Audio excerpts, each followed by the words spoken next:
Hi friends, இன்னைக்கு பச்சை சுண்டக்காய் வச்சு ஒரு தக்காளி கூட்டு சூப்பராக செய்ய போகிறோம்.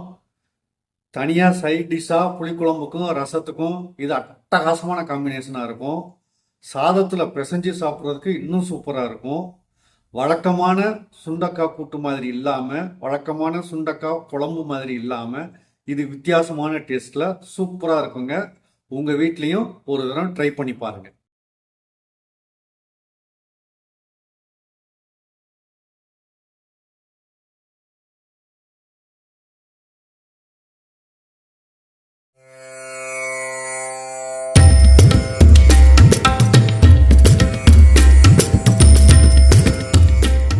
சுண்டக்காயில் 2 வெரைட்டி இருக்குங்க.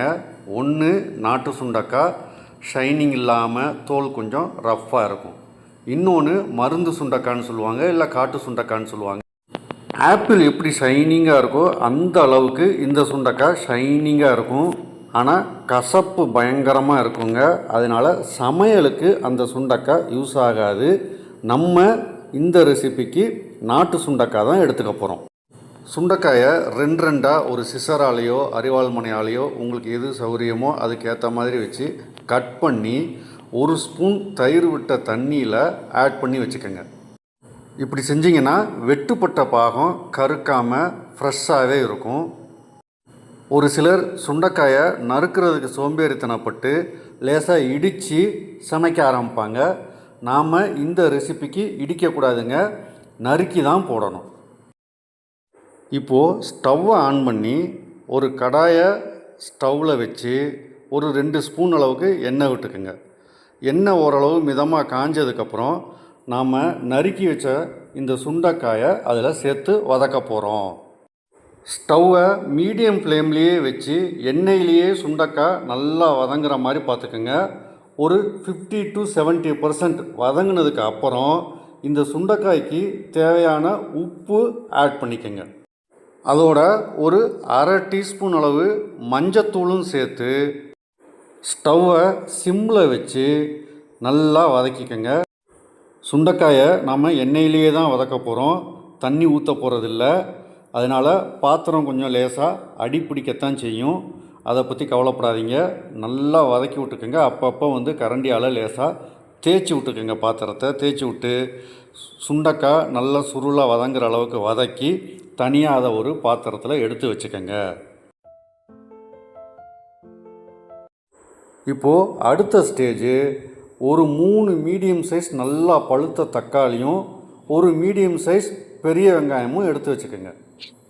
பெரிய வெங்காயத்தை நல்லா பொடியாக நறுக்கிக்கோங்க.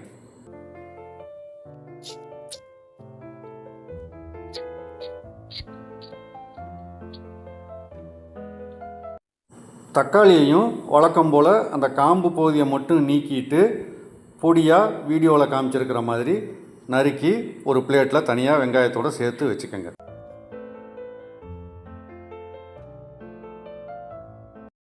இப்போது ஸ்டவ்வை ஆன் பண்ணி ஒரு கடாயை ஸ்டவ்வில் வைங்க.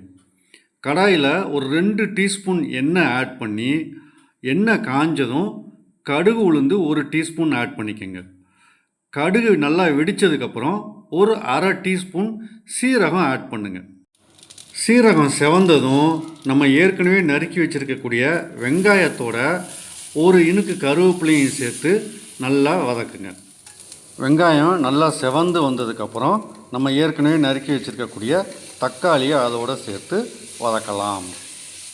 இப்போது இந்த தக்காளிக்கு மட்டும் கொஞ்சமாக உப்பு சேர்த்துக்கோங்க. ஏற்கனவே நம்ம சுண்டைக்காய்க்கு உப்பு சேர்த்துருக்குறோம். அதனால் இப்போ உப்பு சேர்க்கும்போது கொஞ்சம் கவனமாக உப்பை குறைஞ்ச அளவாக சேர்த்துக்கோங்க. சேர்த்துட்டு ஒரு கலக்கிட்டு ஒரு மூடி போட்டு மூடி அடுப்பை நல்லா சிம்மில் வச்சு ஒரு 10 நிமிஷம் வேக விடுங்க. அப்பப்போ மூடியை திறந்து கிளறி விட மறந்துடாதீங்க. தக்காளி பச்சை வாடை போய் நல்லா குழைவாக வெந்ததுக்கப்புறம் நம்ம ஏற்கனவே வேக வச்சு எடுத்து வச்சுருக்கக்கூடிய சுண்டைக்காயை இதோடு சேர்த்து ஒரு நல்லா கிளறி விடுங்க. இப்போது கடையில் வாங்கின சாம்பார் பொடியோ, கடையில் வாங்கின குழம்பு மிளகாய்த்தூளோ, அல்லது வீட்டில் அரைச்ச குழம்பு மிளகாய்த்தூளோ, சாம்பார் பொடியோ ஏதோ ஒன்று 1 டீஸ்பூன் அளவுக்கு ஆட் பண்ணிக்கோங்க. அதோட தேவையான அளவு தண்ணி, கிட்டத்தட்ட ஒரு 400-450 ml தண்ணி தேவைப்படலாம். தண்ணி ஆட் பண்ணிக்கோங்க. தண்ணி ஆட் பண்ணி நல்லா மிக்ஸ் பண்ணி விடுங்க. இப்போது உப்பு செக் பண்ணி தேவைப்பட்டால் உப்பு ஆட் பண்ணிக்கோங்க. உப்பு ஆட் பண்ணதுக்கப்புறம் ஒரு மூடி போட்டு ஒரு 10 நிமிஷமாவது நல்லா கொதிக்க விடுங்க. அடி பிடிக்காத அளவுக்கு அப்பப்போ கிளறி விட்டுக்கோங்க. கிளறி விட்டு தண்ணி கொஞ்சம் சுண்டி வரட்டும். இது கூட்டு ரெசிபிங்கிறதுனால குழம்பு மாதிரி இல்லாமல் ஓரளவுக்கு செமி கிரேவியாக வரட்டும். இப்போது ஒரு புளியங்கொட்டை அளவு புளியை கரைச்சி அந்த தண்ணி கொஞ்சமாக ஆட் பண்ணிக்கோங்க. நம்ம ஏற்கனவே 3 தக்காளி ஆட் பண்ணியிருக்கிறோம். இருந்தாலும் லேசாக புளிப்புச்சுவை வரணுங்கிறதுக்காக கொஞ்சம் புளிச்சாறு ஆட் பண்ணிக்கிறோம்.